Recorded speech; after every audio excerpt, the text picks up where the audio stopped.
In May of 2024, a Wall Street bank sold bonds backed by sandwich sales. $3.35 billion of them. These were the biggest bonds of this kind ever sold, and the company borrowing the money was Subway. The same Subway that had just closed more than 600 American stores in a single year. So why was a sandwich store that had looked like it was about to collapse borrowing that much money? And what led it to near bankruptcy in the first place? In 1965, a 17-year-old called Fred DeLuca borrowed $1,000 from a family friend, Peter Buck, and opened a sandwich shop in Bridgeport, Connecticut. The shop lost money for 15 years in a row. DeLuca kept opening new stores anyway. He said the goal was to create the image of success. Then, in the mid-1970s, DeLuca made a decision that shaped everything that followed. He switched Subway to a franchise model. That way, the franchisee would put up the money, sign the lease, and hire the workers, while Subway would take a cut of every sale. At Subway, that cut is unusually large. 8% goes to Subway as a royalty. Another 4.5% goes to a shared advertising fund that pays for the TV commercials. That is 12.5 cents of every dollar leaving the store before the owner pays for meat, bread, staff, rent, or their own wages. At the same time, the price to join is unusually cheap, at just $15,000 for the license fee, and a build-out in the low hundreds of thousands. The typical buyer was a family with some savings, often first-generation immigrants. McDonald's would turn most of these buyers away, but Subway welcomed them. But there was one more part of the contract that matters more than the rest. The agreement did not promise exclusivity. Subway reserved the right to open a second Subway right across the street from the first one. To the buyer, this looked like small print. To Subway, it was the whole point. Every new store was another place paying rent on the brand name, and the cut arrived either way. DeLuca was not really running a sandwich company. He was running a business that collected a percentage of the income from franchisees, and that difference is going to matter. We also think you matter, and that's why we're trying to get to 100,000 subscribers. By clicking that subscribe button, not only keeps you in the loop, but helps us more to make the best content we can and spread the word. Thank you.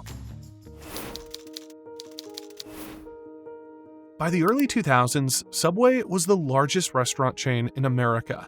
Total sales across the whole chain climbed toward $12 billion a year and peaked in 2014.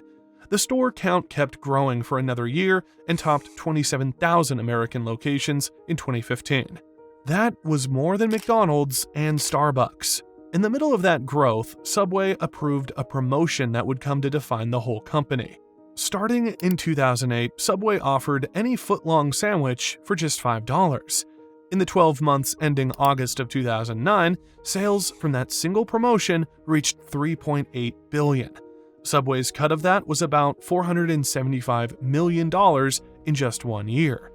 For Subway headquarters, the $5 footlong was a goldmine. For the people making the sandwiches, it was a disaster.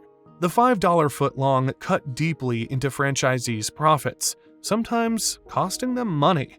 This highlighted a crack in their business model. Headquarters make more money when there are more stores and more sales. But the franchisees only make money when their individual store earns a profit. Those two things can move in opposite directions, and for a decade, they did. The average sales per store, which the industry calls average unit volume, fell about 20% from its early 2000s high. But the corporation's cut kept flowing because there were more stores paying in, while the stores themselves were drowning. In August of 2015, the federal prosecutor in Indiana announced that Jared Fogle, the man who had been the face of Subway commercials for 15 years, had agreed to plead guilty to federal charges involving CP and highly inappropriate behavior with minors. 3 months later, he was sentenced to 15 years and 8 months in prison. The face of the brand for a decade and a half was now a federal inmate. 1 month after the plea, Fred DeLuca passed away from leukemia at 67. Peter Buck, the other half-owner, lived 6 more years and died in November of 2021. The company was now in the hands of 2 estates. Around the same window, the brand took a steady drip of smaller hits. A class action lawsuit over whether footlongs were actually 12 inches. An influencer called Food Babe with a weak grasp of chemistry, claiming that a yoga mat chemical was in the bread. An Irish court ruled that Subway bread had so much sugar it could not legally be called bread under Irish tax law. A 2021 Inside Edition DNA test on the tuna after accusations that it was using a cheaper kind of fish. Any one of those on its own would have blown over, especially as most of them turned out to be either not true or misunderstandings. But stacked over 10 years, they wore down customer trust. But none of it harmed Subway headquarters, only franchisees. Between 2015 and 2020, the American store count lost about 5,800 stores. By the end of 2024, the running total of closures since 2015 was around 7,600. The franchisees who had written the $15,000 check, taken out a construction loan, signed the lease, and hired their family lost everything they had put in. Headquarters lost some of its royalty cut because there were fewer stores paying it, but not enough to matter. If you want to know who else might have a shrinking head office, read my newsletter. I go over distressed debt, leveraged finance, bankruptcies, and restructuring company research, so you can keep on top of what's happening. Click the link in the description. Subway headquarters managed to avoid the damage its own scandals caused using 3 tools found in the contracts. The first is the business development agent. For most of Subway's history, headquarters didn't inspect stores itself. It hired regional agents, often franchisees themselves, to do that job. The agent who decided whether a struggling store stayed open was, in many cases, allowed to buy that store at a discount if it closed. So, the inspector profited from the failure. Subway has since said it's ending this system in America, after about 7,600 American stores had already closed.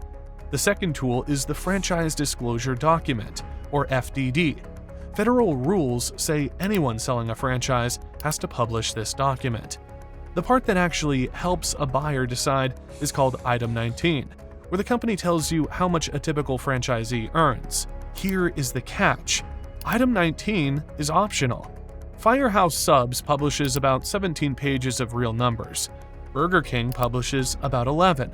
Subway's Item 19 is around 2 paragraphs, and they specifically say Subway makes no promises about what a store will earn. Someone about to invest $300,000 gets, by design, almost nothing to base the decision on. The third tool is a non-disparagement clause. In plain English, the franchisee is not allowed to say bad things about Subway in public. The most recent version forbids making the brand look like a target of ridicule. Arguments have to be settled in a private court system Subway chooses, called arbitration. Owners who want out are often required to sign a non-disclosure agreement first. That's why you rarely hear directly from former Subway owners. And given what happens next, you might think they'd have a lot more to say. On January 11, 2023, the Wall Street Journal reported that Subway was exploring a sale. The 2 estates had decided to cash out. In June, it was reported the auction had hit a roadblock. The problem was that the stores themselves were struggling, which meant no buyer could assume the cut they got would grow. In August, Roark Capital was close to a deal. Roark is a private equity firm that buys companies with borrowed money, tries to make them more profitable, and then sells them again years later. Roark already owned Arby's, Jimmy John's, Dunkin', and Buffalo Wild Wings. The reported price was up to $9.5 billion. Part was guaranteed. Part was an earn-out or extra money the buyer only pays later if the business hits certain targets. The deal was announced in August 2023 and closed on April 30th, 2024. 30 days later, on May 30th, 2024, a new company called Subway Funding LLC went to the bond market. What Subway Funding sold is called a Whole Business Securitization, or WBS. A securitization turns a steady stream of future cash into a lump sum today by pledging that future stream as collateral to lenders. The collateral here is the whole royalty stream. Every 12.5-cent cut on every future sandwich was promised to the bondholders. Subway Funding LLC is bankruptcy remote, so even if the restaurant company itself goes bankrupt, this separate box keeps collecting the royalty payments. The first slice, priced at $3.35 billion, reported as the largest such deal ever done. More slices followed. The total amount of bonds tied to Subway royalties eventually reached just over $6 billion. S&P gave the bonds a rating of BBB, which is investment grade. It means S&P thinks the bonds are pretty safe. The agency said the bonds had leverage of 6.12 times their yearly earnings of $919 million. Leverage is how much debt sits on top of a company's income. The deal has built-in safety switches. If the royalty stream drops too close to the level needed to pay the bondholders, extra cash is trapped in the bond instead of going to Roark. If total chain sales fall below $9 billion, the bond starts getting paid back early and Roark loses control. $9 billion is the floor. Roark paid about $9.5 billion for Subway. Within 1 month, Roark borrowed back $3.5 billion against the future royalty stream and paid it out to bondholders. Bondholders covered more than a third of the purchase price on day one. What keeps the bonds safe is 8% of every sandwich sold by about 37,000 franchisees worldwide, more than half of whom own a single store. In December of 2024, IFR named the deal the North American Asset-Backed Security Issue of the Year. An asset-backed security, or ABS, is another name for a bond backed by a specific pool of cash flows. But before the bond sale, the lenders received a document from S&P Global Ratings that was roughly 200 pages long. It walked them through the business, the numbers, the weaknesses, and the safety features of the deal. The people lending money to Subway got full disclosure. At the same time, the people handing over their life savings to buy a Subway franchise got 2 paragraphs and a gag order. In the same 12 months, the deal was celebrated. More than 600 American Subways closed. The bond won an industry award, while the stores it depended on were going out of business. The S&P pre-sale report is, in some ways, the most honest document in this whole story.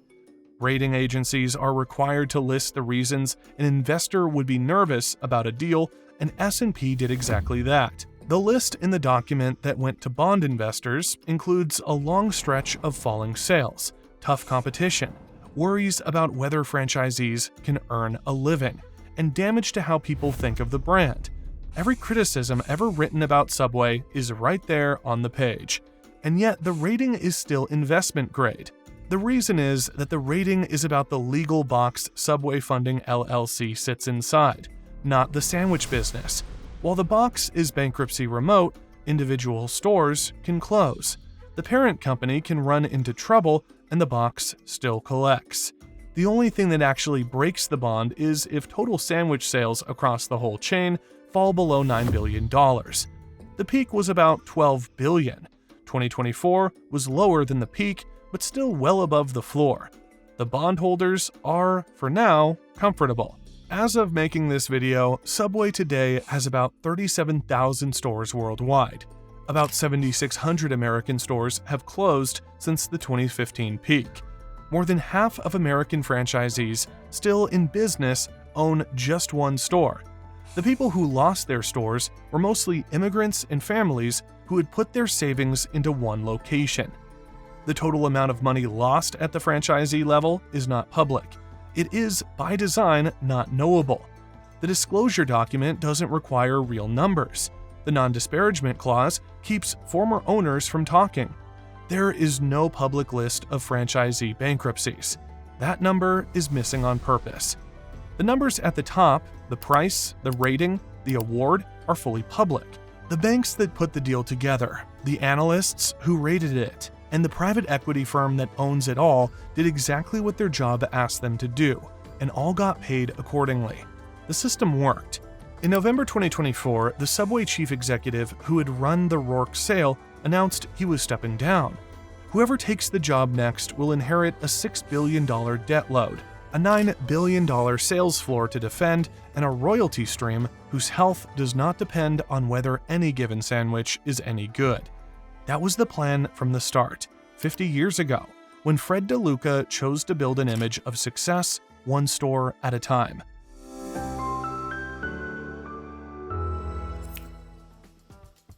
To watch more videos about companies who lost sight of their original plans, click on the links above.